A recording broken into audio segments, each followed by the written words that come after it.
Out on the edge of a small western town, a woman of 50 stood with nothing but a bundle of clothes and the quiet weight of a life that hadn't been kind to her. Eliza had once been someone's daughter, someone's wife, someone's promise. But years of rejection, of being told she was too old, too plain, too worn down, had left her with almost nothing except the courage to ask for work when hunger pressed too hard. That's what brought her to the giant rancher Jonas on a dusty afternoon when the sun sagged low in the sky. She didn't want charity. She didn't want pity. All she wanted was the chance to cook, to clean, to earn her keep with honest hands. But instead of simply answering, Jonas looked at her for a long, silent moment, like a man weighing something deeper than chores or wages. And then he said words that froze her where she stood. "I'll give you the job, but only if you'll be my wife before sundown." It sounded almost like a bargain, a demand carved out of loneliness. And for a moment she wondered if it was just another trap, another man's way of binding her, without seeing her. But there was something in his voice, low and steady, that carried more than possession. Something that hinted at longing, and maybe even tenderness. What could make a man speak so boldly? And what could drive a woman who had suffered betrayal and loss to even consider such an impossible offer? Beneath that single sentence lay years of buried wounds. For Eliza, it was the memory of being cast aside when she was still young, of doors closed in her face, of never being chosen for love, but only for duty. For Jonas, it was the ache of an empty house, the shadow of grief he had never spoken aloud, and the quiet hope that maybe, just maybe, this woman standing before him was more than a cook, more than a helper. Maybe she was the answer to a prayer he had been too proud to utter. And so, with the sun dropping lower on the horizon and the air thick with the scent of dust and sage, a question hung heavy between them. Would Eliza walk away keeping her dignity, but holding on to her loneliness? Or would she risk her heart once more, not knowing whether his offer was a burden or the beginning of something she thought life had already taken from her forever? Because sometimes the Wild West didn't give second chances, but sometimes it did. The sun had already begun its slow descent when Eliza Grant arrived at the edge of Ash Hollow, a small town clinging to the Nebraska plains like a stubborn seedling in hard soil. She carried little with her, an old carpet bag, patched so many times it seemed more stitches than fabric, and the kind of weariness that could not be mended. At 50 years old, Eliza did not move with the brisk step of youth. Her body was still strong from decades of labor, but her spirit bore a heaviness that showed in the way her shoulders sloped forward, as if she were always bracing for another blow. She had been a wife, yes, but not in the way fairy tales promised. Her husband, now long gone, had been a man who saw her not as a partner, but as property. Years of criticism, orders, and cold silences had taught her to live small, to speak softly, and to expect little. When he finally abandoned her for a younger woman, Eliza had not fought. She had simply stood in the doorway, watching dust rise behind his wagon until he was no more than a memory dissolving into the horizon. Some women might have wept, shouted, begged. Eliza only returned to the kitchen and kneaded bread as though nothing had changed. Because in truth, nothing much had loneliness had been her companion long before he left. Now, with her home taken by creditors and her body too old for the kind of work men respected, Eliza had nowhere left to go but forward. The town was bustling that day, wagons unloading flour and salt, horses stamping against hitching posts, children darting between mercantile and saloon. Eliza passed by faces that barely glanced at her. To them, she was another widow-shaped shadow, one of many. She clutched her bag tighter and asked for directions to the Mallister ranch. People lowered their voices when his name was spoken. Jonas Mallister, they said, was a giant of a man, broad-shouldered, towering, with hands that could break a horse, but eyes that rarely softened. A widower, he lived on a spread of land so wide you could ride all day and never see the end. Some said he had grown hard since losing his wife to fever. Others whispered he preferred cattle to people. Whatever the truth, everyone agreed Jonas Mallister did not smile easily. It was at his ranch gate that Eliza stopped, dust clinging to her hem. She rehearsed the words in her mind. She would ask for work, cooking, cleaning, anything to earn her keep. She did not expect kindness. She only needed shelter. The man himself appeared from the barn leading a chestnut mare. He was everything the town had described: tall, broad, with hair touched by gray at the temples. His face was carved by sun and wind, stern in its lines, yet not cruel. When he looked at her, Eliza felt the same way she had when she was a girl caught in a sudden thunderstorm, small, trembling, but strangely awake. "Can I help you?" His voice was low, steady, carrying the weight of someone who rarely wasted words. Eliza drew in a breath. "My name is Eliza Grant. I'm looking for work. I can cook, sew, keep a house in order. I don't expect much, just a roof and food enough to live on." He studied her for a long moment, eyes narrowing slightly, not in suspicion, but in thought. His gaze was not unkind, yet it pinned her in place, as if he could see every scar beneath her skin. Finally, Jonas set down the reins. "I don't need a housekeeper," he said. Eliza's heart sank. She had heard refusals before, but each one still cut. She gripped her bag tighter, ready to thank him and walk away. But he added, and the words stopped her like a hand on her arm. "I do need a wife." The world seemed to tilt beneath her. "I beg your pardon." Jonas's expression did not change. "I've no interest in hiring help that will leave when the first hard winter comes. A wife stays. A wife builds. That's what I need." Eliza's throat tightened. For a moment she thought she had misheard. "Marriage again." After everything, he continued, matter-of-fact, as though discussing cattle prices. "If you'll marry me before sundown, you'll have a home here. Food, work, in a place that's yours as long as you want it. If not, you'd best keep walking before night falls. Coyotes don't ask permission." His words were blunt, without poetry or plea. Yet something in his eyes, the quiet weariness, the unspoken loneliness, made them land differently than the demands she had endured all her life. He was not threatening. He was not begging. He was simply laying bare his truth. Eliza stood rooted to the ground. She had been forced into marriage once, her youth stolen by a man's will. The thought of binding herself again so suddenly was like stepping back into a cage. Yet as she looked at Jonas, she saw not chains, but a strange kind of honesty. He was not hiding behind charm or sweet talk. He was offering her a bargain, plain as the dust in the air. Her heart pounded, torn between terror and a fragile flicker of possibility. Was this madness, or was it in some strange way a chance at something she had never truly known respect? The sun slipped lower, staining the horizon with gold. Jonas waited silent, his figure cast in long shadow. Eliza felt the weight of her years pressing down, all the times she had stayed silent, all the times she had let others decide for her. This time the choice was hers. And for the first time in a very long while, Eliza realized how much power a single word carried. Would she say yes and risk her heart once more, or turn away and remain a wanderer forever? The chapel at Ash Hollow was no grand building, just a clapboard structure at the edge of town with a steeple leaning slightly from years of storms. As the sun slid lower, the sky burning copper and violet, Eliza found herself standing at its doorway with hands trembling. She still could not believe what had unfolded in a single afternoon. Only hours ago, she had been nothing more than a wanderer with a carpetbag. Now she was about to marry Jonas Mallister, a man she had known for less than a day. The preacher looked surprised when they entered. "Mr. Mallister," he said, adjusting his spectacles. "I wasn't expecting you." Jonas gave a single nod. "Didn't plan on it myself. But here we are." He spoke as though they were arranging a business deal, and perhaps to him it was. Yet when Eliza glanced sideways at him, she saw something more than calculation in his profile. Beneath the rigid jaw and set shoulders was a loneliness that mirrored her own. The vows were spoken quickly, almost without ceremony. There were no flowers, no music, no family gathered close. Only the preacher, the couple, and the golden light falling through the small windows, like a benediction. When the preacher asked, "Do you, Eliza Grant, take this man?" her throat tightened.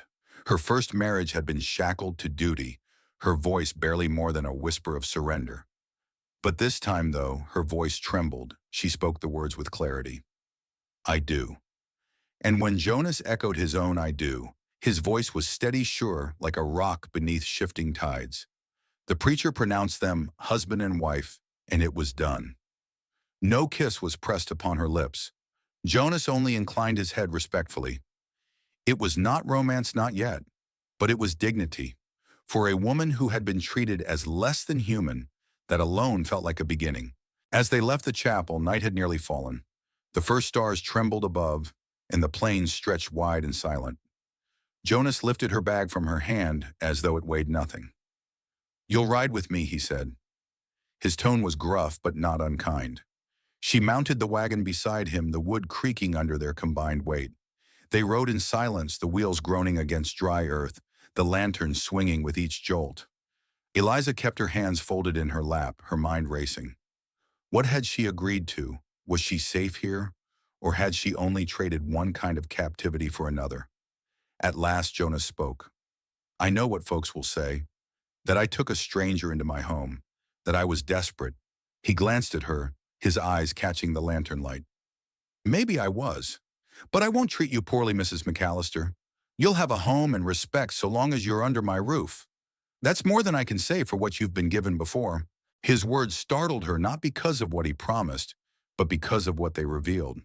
He knew somehow that she carried a history of bruises not all could see.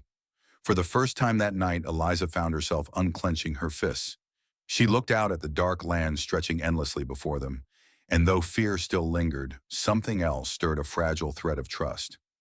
The wagon rolled on toward the Mallister ranch, and with each turn of the wheels, she felt the old life recede a little further. A stranger's wife before sundown. Yet what would dawn bring?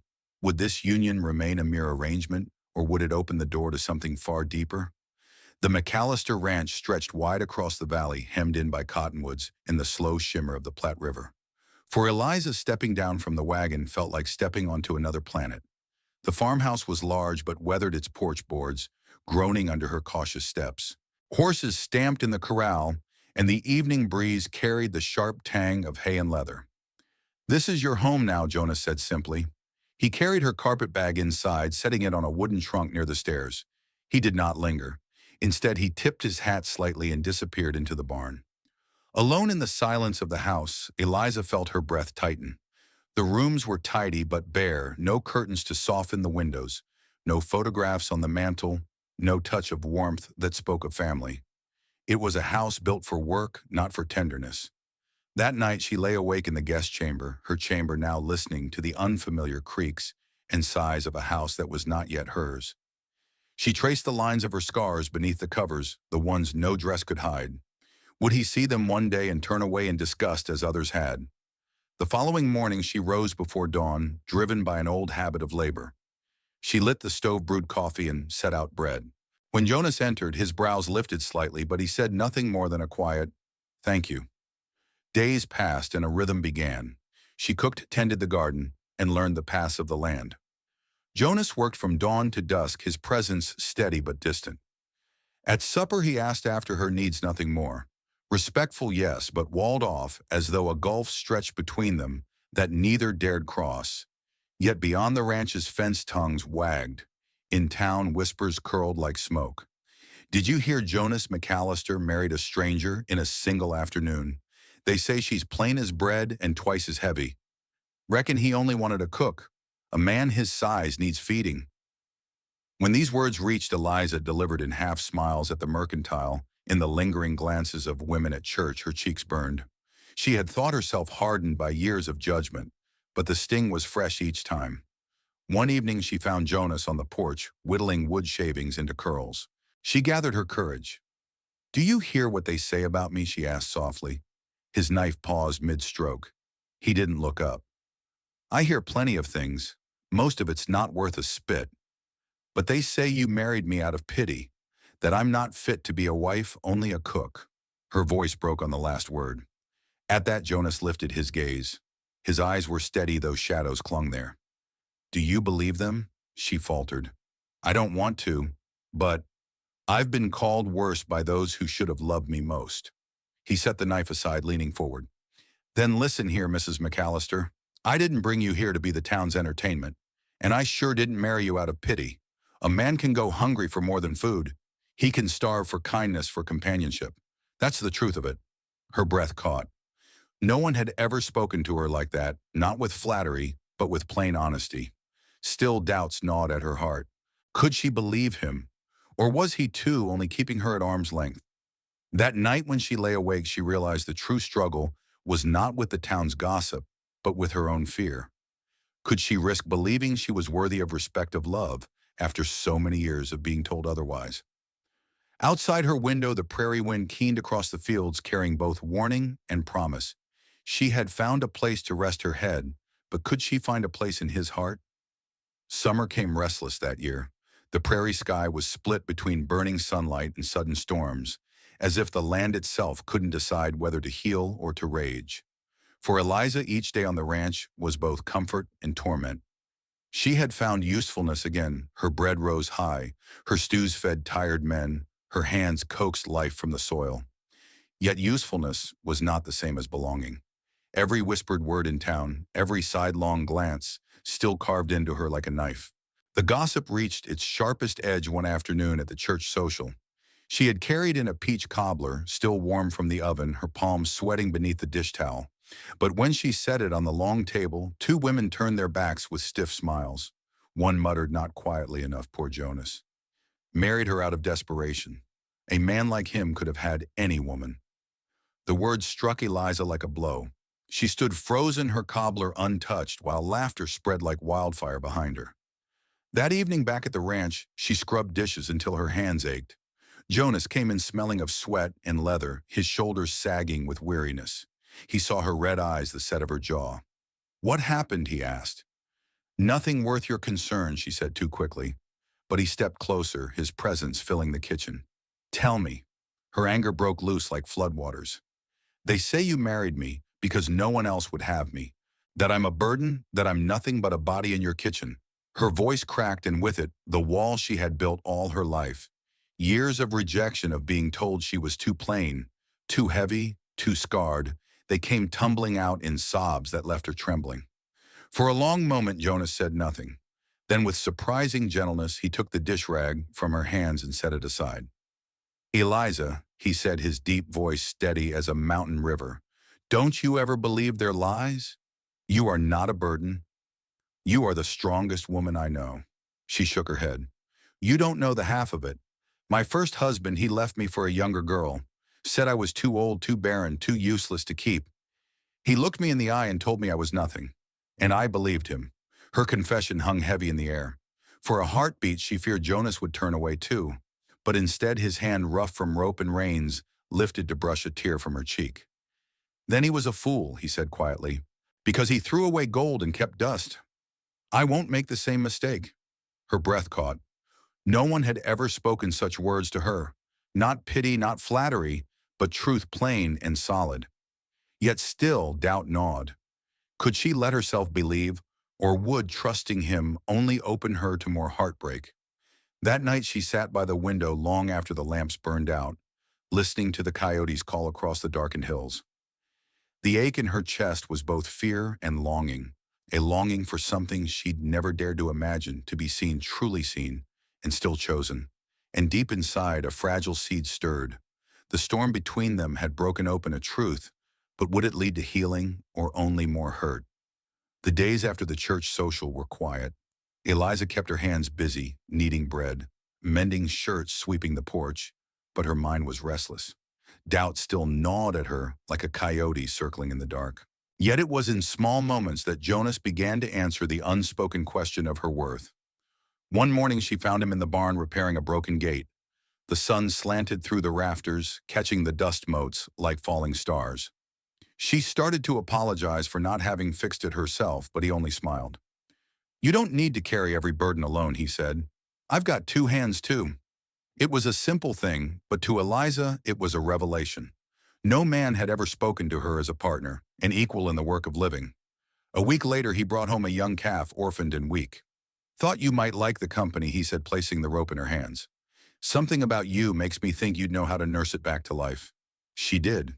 And as she bottle-fed the calf each morning, watching it grow stronger, she realized the same was happening inside her. The care she gave to another creature was mirrored back, reminding her that she too could be nurtured. But perhaps the clearest proof came one Sunday when the townsfolk gathered again. Eliza hesitated at the doorway of the church, her heart thudding with fear of whispers. Before she could turn back, Jonas placed his hand firmly in hers and walked with her down the aisle. Heads turned, murmurs rose. But Jonas's voice, deep and calm, broke through as he greeted each neighbor without shame, without hesitation, as though walking beside Eliza was the most natural thing in the world. For the first time in years, she lifted her chin and looked ahead without flinching. That evening, as they sat on the porch watching the prairie glow with sunset, Eliza finally spoke. "Why do you do it, Jonas? Stand by me like this when it would be easier to let go." He leaned back, the brim of his hat tilted against the fading sky. "Because some things are worth more than what people see. And you, Eliza?" He paused, his eyes steady on hers. "You're worth more than gold." Her throat tightened. This time she didn't argue. Something inside her loosened like a rope finally untied. For the first time in decades, she allowed herself to believe she might not be alone anymore. The walls around Eliza's heart had begun to crack, but could she fully trust this love, or would old fears still drag her back? The days after the church social were quiet. Eliza kept her hands busy, kneading bread, mending shirts, sweeping the porch, but her mind was restless. Doubt still gnawed at her like a coyote circling in the dark. Yet it was in small moments that Jonas began to answer the unspoken question of her worth. One morning she found him in the barn repairing a broken gate. The sun slanted through the rafters, catching the dust motes like falling stars. She started to apologize for not having fixed it herself, but he only smiled. "You don't need to carry every burden alone," he said. "I've got two hands too." It was a simple thing, but to Eliza it was a revelation. No man had ever spoken to her as a partner, an equal in the work of living. A week later he brought home a young calf, orphaned and weak. "Thought you might like the company," he said, placing the rope in her hands. "Something about you makes me think you'd know how to nurse it back to life." She did. And as she bottle-fed the calf each morning, watching it grow stronger, she realized the same was happening inside her. The care she gave to another creature was mirrored back, reminding her that she too could be nurtured. But perhaps the clearest proof came one Sunday when the townsfolk gathered again. Eliza hesitated at the doorway of the church, her heart thudding with fear of whispers. Before she could turn back, Jonas placed his hand firmly in hers and walked with her down the aisle. Heads turned, murmurs rose. But Jonas's voice, deep and calm, broke through as he greeted each neighbor without shame, without hesitation, as though walking beside Eliza was the most natural thing in the world. For the first time in years, she lifted her chin and looked ahead without flinching. That evening, as they sat on the porch watching the prairie glow with sunset, Eliza finally spoke. "Why do you do it, Jonas?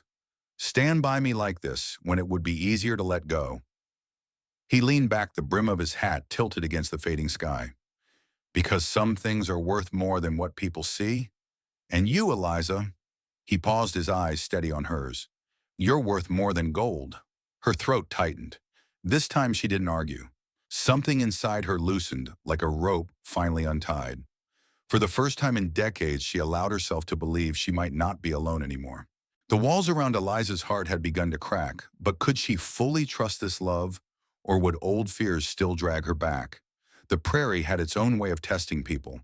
For years, Eliza had endured the small cruelties of whispers, the harsh silence of nights alone, and the ache of a heart told too many times that it was unworthy.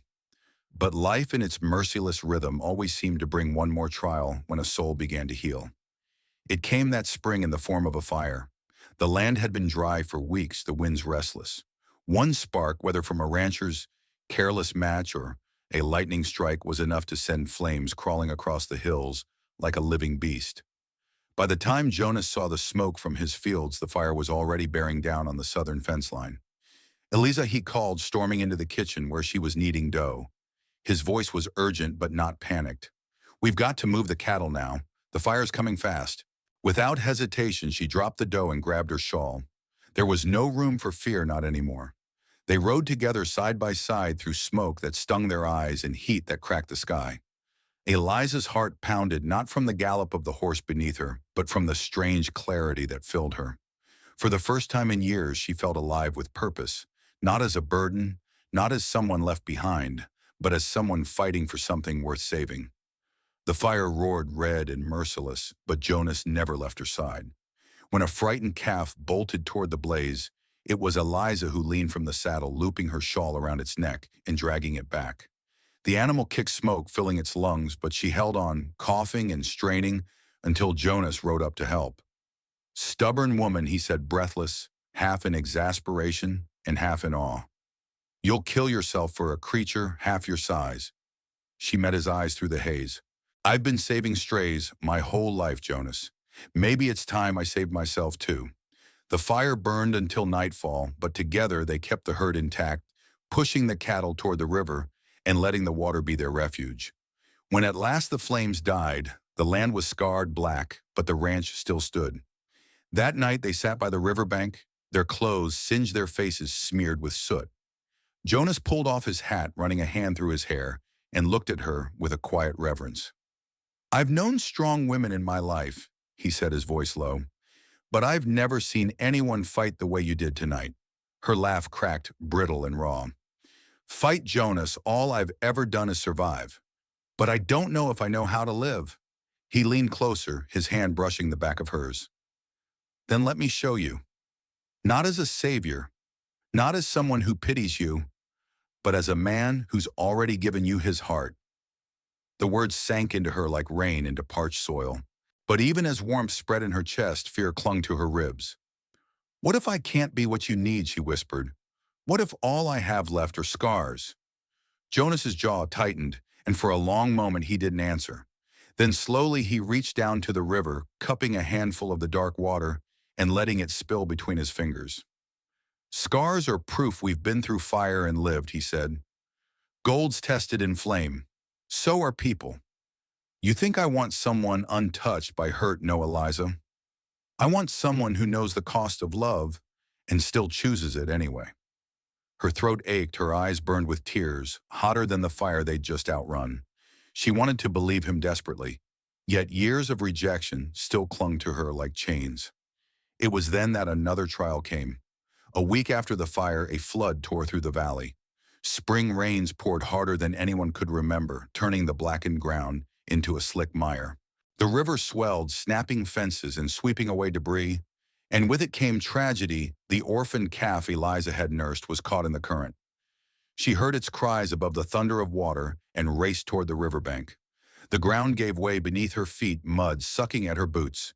She waded in waist-deep, fighting the current with desperate strength. Eliza, Jonas shouted from the bluff, his face pale with fear. He scrambled down, but she was already too far in.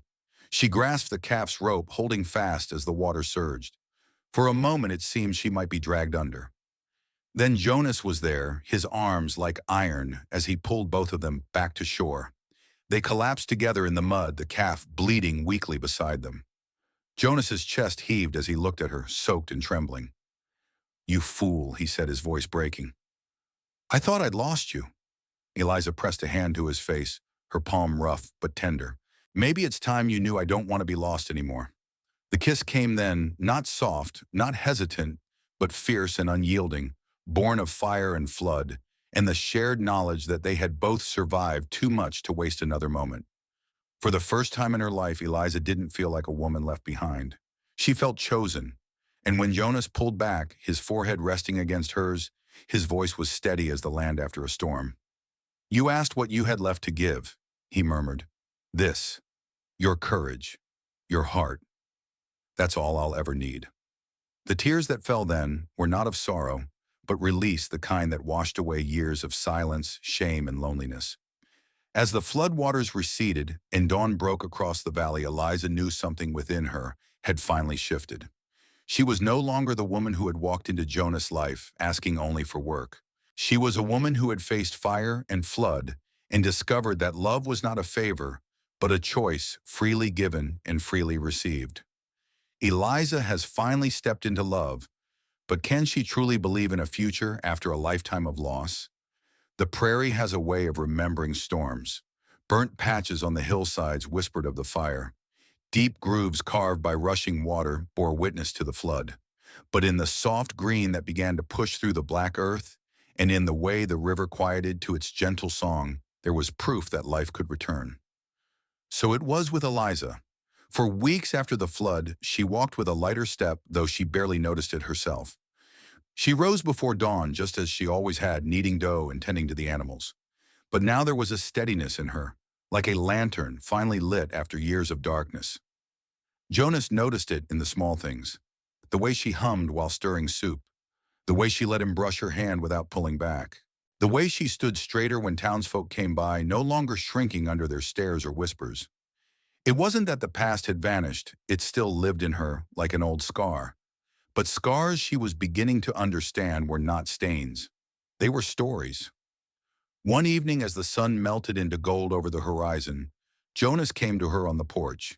His frame filled the doorway, yet his voice was soft as he held something behind his back. Eliza, he began, his thumb brushing the brim of his hat. I reckon we've been through fire and flood enough to know we can face the rest together. But I've not asked you the way I should have. He stepped forward, revealing a small wooden box, hand-carved rough around the edges, but smooth by care. Inside lay a silver band, simple but steady. Her breath caught. Jonas, she whispered. He knelt, the boards creaking beneath his weight.